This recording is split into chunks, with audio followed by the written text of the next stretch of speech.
We have always considered ourselves to be people who can handle any situation. But this is not about us. It's about how 1 year turned my whole life around.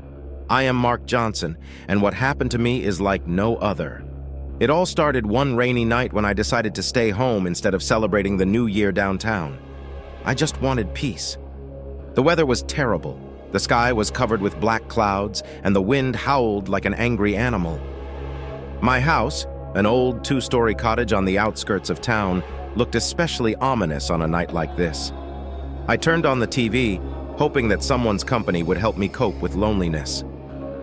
While the news was covering the latest announcements and bad weather reports, I noticed something strange on the floor near the entrance, a package I didn't remember ordering.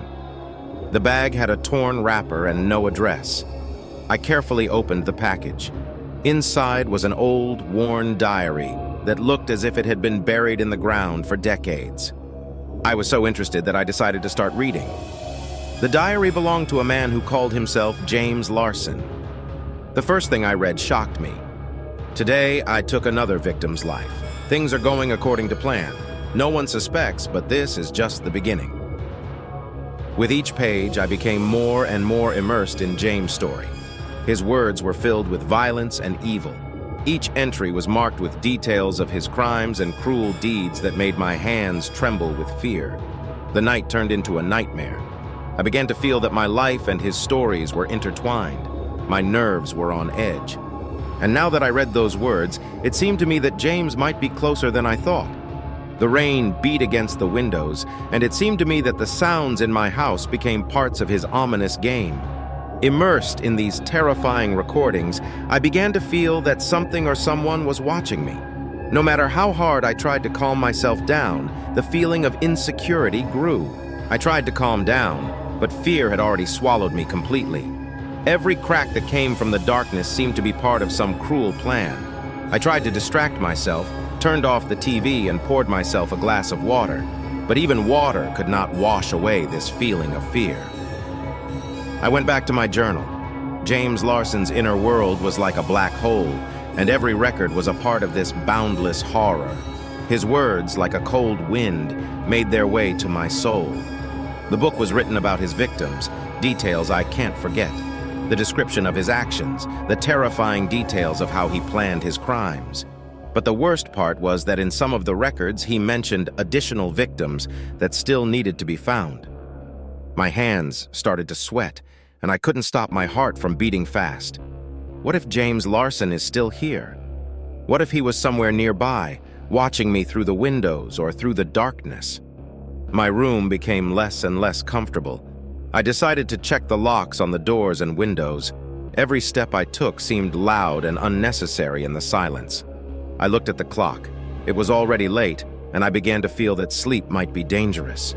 I returned to the diary, and on one of the pages I noticed a new entry. Tonight is an important moment. I have planned another step. It will be a surprise for those who watch but do not know everything. My thoughts began to spin. Who could be part of this plan? Maybe there are other victims he hasn't mentioned yet. Perhaps I myself can become a part of his sinister game. I could feel my fear turning into panic. I quickly began to look up information about James Larson on the internet, hoping to find any information that would help me understand if there was a real threat. But I did not find any information. This only reinforced my feeling that I was alone with no way to escape. I couldn't sleep that night. My mind kept returning to the darkness, to the words James had left in the diary. Every sound, every shadow, everything seemed to be part of his terrible game. Morning came, but sleep was heavy and restless. I woke up with a heavy head and began to think about how to deal with the situation. I needed to learn more about James Larson, maybe find a lead that would confirm or disprove my fears. While I was drinking my coffee, I decided to check out the street. I left the house to take a walk and clear my head. My street looked normal, nothing suspicious. But when I got home, I noticed that the diary bag had become smaller, as if someone was touching him, maybe looking at him. I tried to put these thoughts behind me and decided to contact the police. When I called, I explained my situation, but it seemed to me that they took my words with a grain of salt. They asked if I could just quietly spend my time and not pay attention to such distortions. Their reaction did not comfort me. I returned home, picked up the diary again. His words sounded as if they were addressed to me. I decided to go through each entry in more detail, trying to find any clues. The diary contained drawings and notes that I did not notice at first. The pictures depicted gruesome scenes of violence, and some of the entries contained names and details about places I recognized. These were locations in my area. I could feel my heart start to beat faster. I realized that James Larson probably knew my surroundings better than I did. Maybe he's already here, and what happened to me might just be the beginning of something much worse. I spent the rest of the day in suspense. I couldn't tear myself away from the diary, trying to find at least some clues that could explain why I received this package and what to do next. All of James's records became more and more unbearable. He described the victims in such detail that sometimes I thought I was at the scene of the crime myself. In the evening, I decided to ask the local law enforcement agencies for help once again. This time, I explained that I had received the diary from an unknown person and that the notes contained references to people who might be in danger. The police promised to check the information, but their interest seemed formal. I felt that they did not understand the seriousness of the situation or simply did not want to believe my words. When I got home, I noticed something was wrong. There was another unknown package on the table in my office. It was a small box without any markings or writing. My heart beat faster when I opened it. Inside was a new handwritten note. "Mark, I hope you enjoy reading. I wonder how you will react to the new part of the game. Find a new trail and you will learn more." The box also contained a key and a small piece of paper with an address. I looked up the address, and it was an old, dilapidated building on the outskirts of town. I'd never heard of this place before, but something about this invitation made me uneasy. I understood that this game was becoming more and more dangerous. Going to an unknown place was risky, but ignoring it was even worse. I decided to pack up and go there, although I was prepared for any development of events. The feeling of anxiety and fear became unbearable. While I was driving to the specified address, the rain, which had not stopped all day, only increased my anxiety. I reached a building that looked derelict and scary in the car headlights. Leaving the car, I took only the flashlight and the key they gave me with me. The building was dark and gloomy inside, with closed doors that led to the depths. I put the key in the lock and turned it. The door opened with a loud creak and I stepped inside. No one met me. Everything around was dusty and untidy, but I noticed that there were footprints on the floor leading to one of the rooms. I entered the room and there I found another package. My heart was pounding in my chest. It wasn't just a game. It was something much scarier. I opened the package and found a new diary-like notebook, but this one was filled with even greater horrors. It included descriptions of specific places in my area and even clearly marked points on the map. Now I was in the depths of this terrible world, and there was only one thing left to do: to go forward and try to understand exactly what James Larson wanted from me. I needed to find out what these cards meant, and maybe that could give me a clue to the solution to all this horror. I returned home, again feeling on the verge of a nervous breakdown. The new notebook looked even scarier than the previous one. The feeling that I was becoming part of some terrible game only intensified. Looking through the notebook, I noticed that there were several places marked on the map. Old buildings, abandoned areas, and even places where I knew the homeless girl often spent time. Each point on the map was marked in brutal detail, which James described in his notes. I realized that these places could be potential victims or points of his future crimes. I tried to find some connection between these places and what had already happened to me. Maybe it was part of James Larson's plan to lure me into a trap or just keep me in a constant state of anxiety. I decided that it would be best to seek help from forensic experts. If James Larson is really active, I need more than just intuition and fear. It may be that these details can help law enforcement agencies find him. Having contacted the forensic experts, I tried to convey to them the seriousness of the situation, although their interest remained formal. I gave them all the details from the notebook and maps I found. The police again promised to check this information, but I felt like I was left alone with my fear. Night fell again, and I began to sense that James Larson might be closer than I thought. I felt a constant fear that the trail I was trying to untangle might lead him right back to me. I couldn't stop thinking about what might happen next. In the morning, I went to the local forensics office to see if there was any news. I was told that the tests are ongoing, but nothing new yet. The police were busy with other things and could not devote much time to my situation. This made me feel even more scared and anxious. When I got home, I picked up the notebook again. I decided to check all the marked places on the map to see what they meant. I happened to come across an old newspaper in one of the records that contained articles about missing persons, some of whom had gone missing many years ago. It looked like a list of possible victims of James Larson. One name on the list caught my eye: Laura Wilson. I remembered that this name sounded familiar. Maybe it was a girl from a nearby neighborhood who went missing a few years ago. I decided to find out more about her disappearance. Tried to find information about Laura Wilson on the internet. I came across several articles and forums where people discussed her disappearance, but I didn't find any new information. All I learned was that her disappearance remained unsolved. In the evening, unable to stand the tension, I went to one of the marked points on the map. It was an old, run-down facility a few miles from my house. I knew it could be dangerous, but I couldn't sit idly by. When I reached the place, I found that it was indeed an old construction. It looked like a place where no one had been for many years. I decided to go inside to see if there was anything there that might shed some light on the situation. It was dark and damp inside the building. My flashlight penetrated the darkness, revealing the remains of old furniture and trash. I started looking around the room. Suddenly, he noticed something unusual on the wall, traces of blood leading to a closed room. My hands were shaking as I opened the door and stepped inside. It was a small room, in the center of which stood an old, unfolded map of the city. The same locations were marked on the map as in James Larson's notebook. But what shocked me the most was that new points were marked on the map, places that I had not seen before. In one of the corners of the room, I found an old notebook similar to the one I have at home. When I opened it, I saw the same records, but with additional details and diagrams that I had not seen before. It seems that someone has been watching my work. I felt that this was no longer just a coincidence. James Larson is clearly aware of my actions and may even be trying to get ahead of me. When I was about to go home, I heard a noise behind me. I panicked and decided to leave the place quickly. When I ran out of the building, my heart was pounding in my chest and fear was on the edge.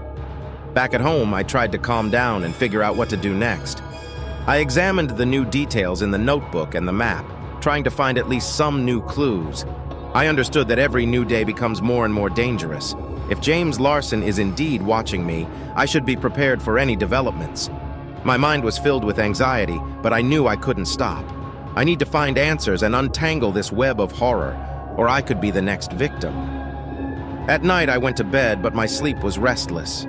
My dreams were filled with terrifying images of James Larson and terrifying scenes from the notebook. I woke up in a cold sweat, feeling like I was on the verge of collapse. In the morning, I decided to conduct another survey of the places indicated on the map. Maybe I missed something important. It was sunny that day, but my mood remained gloomy. I packed everything I needed, a flashlight, gloves, and a camera to capture anything that might be useful. The place I chose to check was an old warehouse outside of town. The warehouse looked like it hadn't been used in years. I carefully went inside and began to look around the area. The floor was covered with a layer of dust, and only rare rays of sunlight penetrated through the dirty windows. Suddenly, I noticed that one of the walls looked abnormal. It was partially covered by old cardboard boxes, but an old metal door could be seen behind it. I pushed the boxes away and tried to open the door. They were locked, but I found an old key that seemed to fit. The door creaked open and I stepped into a small, dark room. There was some old furniture inside, and an old wardrobe stood in the corner of the room. I opened the cabinet and found another notebook inside, similar to the ones I'd already seen, but this one was new, clean, and undamaged. I started going through the new notebook. It contained records of new victims and plans that James Larson had for the future. The notes contained detailed plans of places I had not yet explored, and new names, among which the name of Laura Wilson reappeared. I noticed James was planning another session, and the location he mentioned was north of town in the woods. I realized that this could be a new victim or another part of his plan. When I returned home, I decided to report my findings to law enforcement immediately. But when I contacted the police again, their interest was the same as before, formal. I could feel my fear and anxiety only increasing. No one seemed to take the situation seriously, and I was left alone with this threat. At night, I decided to check the new entries in the notebook again. It turned out that James Larson was planning something in the woods, and his detailed notes about the place were scary. He described how he hunts his victims in the forest, how he uses the darkness and remoteness of the place to delay and frighten them. The next morning, I set out into the woods, armed with new knowledge and the hope of finding something that might help uncover James's plans. The forest was thick and dark, even in the daytime. I followed the picture I found in the notebook and tried to find the place that was marked. Along the way, I found several signs that seemed to be part of James' plan. They were old flags tied to trees that indicated the way. I continued walking and soon came across a small hut that looked as if it had been abandoned for a long time. I opened the door and went inside. The cabin was empty, but the walls were covered with drawings and notes that resembled what I had seen in James's notebooks. The place looked like a laboratory or something. I could feel my heart beating faster. I got the feeling that James Larson might come back at any moment. I found another note on the table that read, "You still don't understand that you are part of this game. Your next step will be decisive." The feeling of danger was almost unbearable. I was about to return home when I suddenly heard some sounds from outside. I tried to remain calm, but fear and panic consumed me. I knew James might be around and my life was in danger again. Panic enveloped me. I decided to quickly leave the hut without delaying for a second. While I was leaving the forest, I was accompanied by an unpleasant sound, as if someone was following me. I shuffled my feet quickly, but I could feel my fear making me vulnerable. It seemed that every rustle and crack in the forest could be a signal that James Larson was near. I returned home feeling my pulse quicken. I immediately called the police, trying to convey to them the seriousness of the situation. They again promised to check the information, but I understood that without concrete evidence, my words could go unnoticed. I decided to focus on the notes I found in the hut. Many of them were so confused and inconsistent that it was difficult to understand them. But one thing was clear. James Larson was ready for another crime, and his plan was planned in detail. In one of the notes, I found information about the place where the next session was planned. It was an old cemetery on the outskirts of the city. I decided to check out the place, hoping to find any new leads or confirmation that James Larson might be there. The next morning, I went to the cemetery. The weather was gloomy and wet, which only increased my fear. The cemetery was abandoned. Many graves were covered with moss and left without care. I wandered among the graves, trying to find any clues or signs that James Larson might be here. Suddenly, I came across an unusual tombstone. It was newer and looked like it had been recently installed. There were no names or dates on the tombstone, just strange symbols that looked like part of a code. I photographed the tombstone and tried to figure out what these symbols might mean. While I was in the cemetery, I felt that someone was following me. The constant feeling that I was being watched made me nervous. I decided to go home, process the information, and decide what to do next. After returning, I began to study the symbols on the tombstone. It turned out that these were parts of a cryptogram that I managed to decipher to the address part. Looks like this was another place worth checking out. The evening came, and I set out for the indicated place. It was an old building on the outskirts of town that looked abandoned and run down. I brought my flashlight and camera with me again, hoping to find more tracks. It was dark and cold inside the building. I followed the cryptogram that pointed to the basement. With each step, I felt that the danger was getting closer. Finally, I found an old stairwell leading to the basement. When I went down, I found a large metal safe. The safe was locked, but I found another notebook similar to the ones I had already seen, only with new details. The notes in the notebook contained James' plans for the next session, new victims, new locations, and even my own address. I felt cold sweat on my forehead. James was clearly playing with my mind, and his plans were getting more and more dangerous. When I got home, I reviewed the entries in the new notebook and realized that the next victim should be in the next few days. I didn't know what to do next and began to feel that I might become a part of this terrible plan. I decided that I need to contact the police again and note the criticality of the situation. Maybe they will finally pay attention to my words and help solve this terrible case. I couldn't wait any longer.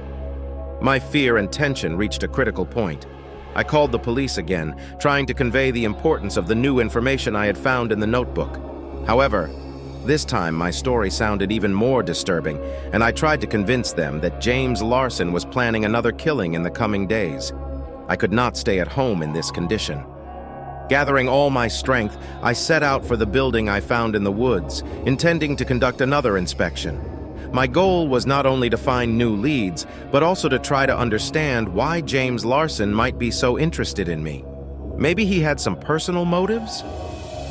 The sun was already setting when I reached the old building again. I put on some dark clothes so I wouldn't be noticed and went inside. The building was the same as before, dark, dusty, and full of old things. My flashlight pierced the darkness, illuminating the scattered pieces of furniture and boxes. I immediately went to the place where I found the safe last time. The safe was still in place. I tried to open it again, hoping to find new clues inside. Unfortunately, the safe was securely closed and I was unable to open it. Focusing on other parts of the room, I came across another strange object, a large old vial lying in the dust. It looked like he could be part of something bigger. I decided to take it with me, hoping that its chemical composition might provide some new clues. That same evening, I went to the laboratory where I checked the vial. The results were surprising. Inside was something like a liquid that looked like a weak chemical mixture. It could be part of some complex system or even poison. My anxiety only increased. At night, I tried to find any information about the possible chemical components I found in the vial. After much searching, I learned that it could be a liquid used to mask odors or to create illusions. I guess that James Larson must have been using this to complicate the investigation. The next day, I called the police again and informed them of the results of my research. The police finally responded to my words. They promised to conduct an inspection of the specified locations and consider the possibility that James Larson was preparing a new attack. But I knew I couldn't just sit and wait. I was haunted by the feeling that I myself might be in line. I decided to visit several places where, according to the new records, there might be a place for another session. On another inspection, I went to a place on the outskirts of town where, according to information, James could be planning his next move. It was an old industrial area with several abandoned warehouses. I carefully made my way through the destroyed buildings, looking carefully around. On one of the houses, I noticed a new sign similar to the ones I had seen before. It was another code. I tried to decipher it and realized that it pointed to an underground tunnel that ran under the city. Having climbed to the surface, I found the entrance to the tunnel and went down inside. The tunnel was dark and dank, and there were strange sounds that could be the result of dripping water or something else. I kept walking until I came upon new tracks that had clearly been left recently. My fear grew again when I realized that James Larson might have walked this way. Suddenly, I heard a rustling behind me. I panicked and ran for the nearest shelter. After a few minutes, when the fear subsided a little, I started to check the tunnel. My job was to find confirmation that James Larson was here and find out what was planned next. My heart rate rose with each step as I followed the tunnel. The darkness around me was so thick that I could hardly see anything except the faint light of the flashlight. The sound of dripping water and the echo of my footsteps accompanied me, making the atmosphere even more terrifying. I understood that every next step could bring me closer to danger. I kept walking forward until I came across a new sign written on the wall of the tunnel. It was one of those strange messages I'd seen before, codes and symbols that had no clear meaning. I took several photos of this sign in an attempt to decipher it later. At the same moment, I heard a sound that resembled footsteps. My heart beat in a terrible rhythm. I hid behind a large piece of concrete lying on the road and pressed myself to the ground, trying not to make a sound. A few minutes later, I saw a silhouette in the darkness. It was a man in dark clothes, and he was walking in my direction. I couldn't make out who it was, but his movements were calm and confident. I realized that it might be James Larson or his assistant. The man passed by and I decided to follow him from a distance, hoping to find out where he was going. I walked quietly, trying not to attract attention. In his hands, I noticed that he was holding some kind of bag that resembled the one I saw in the notes. The man stopped at a small branch of the tunnel and went inside. I came closer and peered into the darkness. A branch led to a small subterranean room with several lantern-lit tables and chairs. I looked inside and saw that it was a laboratory of sorts. On the tables lay various tools, chemical supplies, and packages similar to those I had seen before. One of the tables was covered with photos, and I saw that they depicted various victims. Among them was Laura Wilson. Her photo was circled with a red marker. I started taking photos of the lab, trying to capture everything I could. My hands were shaking from fear and tension. As I was taking another photo, I suddenly heard a noise behind me. I turned to see the man walking back into the lab. My chances of going unnoticed have diminished. I quickly hid behind one of the tables, trying to breathe quietly. The man entered the room and began to check the instruments, as if preparing them for the next session. I watched him, trying to understand his plans and study the details. After a few minutes, the man took the bag and left the premises. I decided to take this opportunity to quickly check what was left in the lab. I found several important documents and notes that contained new information about James' plans. The documents contained the coordinates for the new location that James planned to use. It was a remote room north of the city that was probably being prepared for the next seance. I gathered all the important materials and headed back to the tunnel exit. When I got home, I immediately reported the information I found to the police. Now I had more evidence, and I hoped it would help speed up the investigation. I also decided to prepare to visit the new location mentioned in the documents and find out what was going on there. The sun was setting as I set off again on my journey to a new place. My heart was beating fast again with fear, but I knew this might be the only chance I had to stop James Larson and save the next victim. When I arrived at the new location indicated in the documents, night had already fallen. It was a large warehouse that had not been used for a long time. The area around it was dilapidated with heavy metal gates that clearly hadn't seen any technical inspection in years. I arrived there with trembling knees. My heart was pounding like I was trying to catch the last train. The feeling that James Larson might be here added even more anxiety. I knew that this place could be part of his plans and that every minute here could be decisive. I parked the car at a safe distance so as not to attract attention and began to check the area. I noted several dark spots that could have been tracks from cars or boats. Before going inside the warehouse, I looked around and noticed several abandoned buildings that looked like they had been left in a hurry. I carefully approached the warehouse, focusing my attention on every rustle. It wasn't easy to get inside. The big metal gate stuttered and I had to make an effort to open it. It was so dark inside that I could barely see what was going on. I turned off the flashlight and began to follow the walls, hoping to find some light or stumble upon James' footprints. The sense of danger grew stronger as I approached the far end of the warehouse. There was less dust and more signs of recent use, such as new marks on the floor and leftover food. I came across several metal boxes filled with tools and chemicals that looked like something I'd seen in an underground tunnel. When I tried to check these boxes, I heard voices. I broke out in a cold sweat. I quickly hid behind one of the boxes and began to listen. The voices became clearer, and I realized that it was not one, but several people. Suddenly, I heard a conversation that confirmed my fears. It was a conversation about how to prepare for the next session and how to control the victim. One of the voices was very familiar. It was the voice of James Larson. I realized that he was probably already here, preparing for the next terrible act. I quietly but quickly came out of the shelter and began to investigate where the voices were coming from. I came across a small room inside the warehouse that looked like a makeshift lab or training room.